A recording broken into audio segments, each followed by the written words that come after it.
Detention. Hello, magandang hapon. Nagkaroon ng interview ang magkapatid na sina Vice President Sara at Kitty Duterte pagkatapos nila dumalaw sa loob ng kanilang ama na si former President Rodrigo Duterte sa Netherlands. Sunod, madam. Kumusta po? Yes, I'm here. Magandang Alam mo naman ako, hapon. Crowd Relations Officer. Iwanag, update. Makikitang nakahawak sa braso ni Vice President Sara ang bunsong kapatid na si Kitty habang sinagot nila isa-isa ang mga katanungan sa kanila.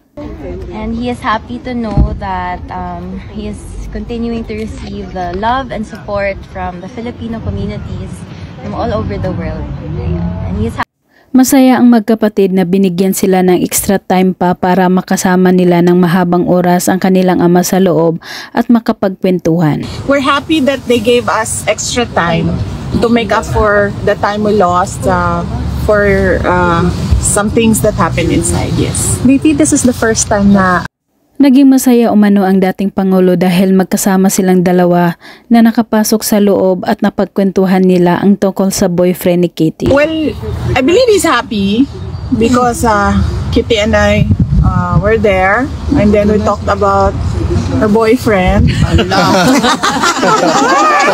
Makikita sa mukha ni Kitty Duterte na nagulat ito sa sinabi ng kanyang ate Sara at namula ang mukha nito sabay tawa na lang at nakisabay sa Patay!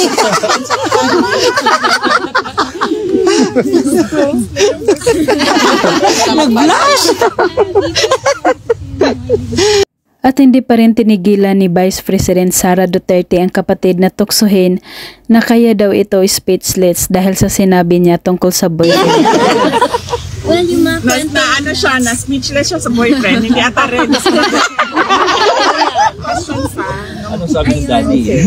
So, Sinabi din ni Kitty Duterte na napagkwentuhan din nila sa loob kasama ang ama ang ikinasasaya nito at pagbibigay lakas pa sa kabila ng mga nangyari.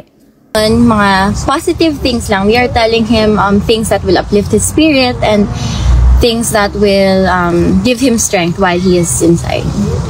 Inamin ni Vice President Sara na naging close silang dalawa ni Kitty bilang mag-ate dahil sa mga di inasahang pangyayari sa kanilang pamilya. We have a relationship now. I have a relationship with Kitty. And I have a sister kasi meron akong pagagalitan.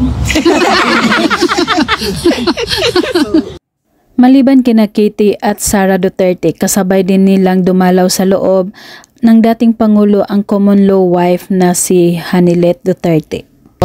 si Ms. Hanelet, si Kitty, kayo po. How has this uplifted the spirit of your father? Well, I believe he's happy